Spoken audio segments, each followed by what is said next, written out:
Здравствуйте, ребята! Сегодня у нас 26-й урок по разделу «Мой родной край».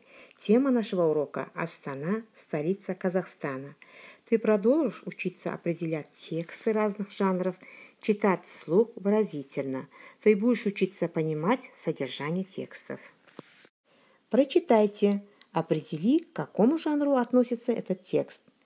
«Восхищаюсь тобой, столица, удивительный город земли. Это здорово, что в Казахстане город мира построить смогли». Правильно, ребята, это стихотворение. Астана. Я с гордостью говорю, Астана – город мира. Это гордое и звонкое имя знает весь мир. За последние годы она изменилась. Сегодня это удивительно красивая и современная столица. В Астане есть свои чудеса. Это башня Байтерек, пирамида.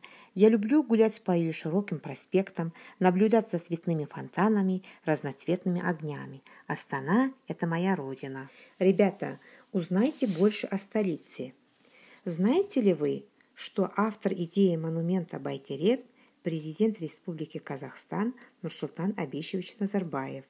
Высота Байтерека 97 метров, а Корда – главное здание, в котором работает президент Республики Казахстан.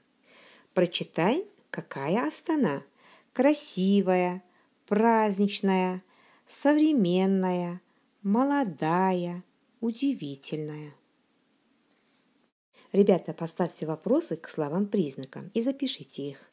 Сделайте дома постер, какой будет Астана в будущем. Спасибо, до свидания.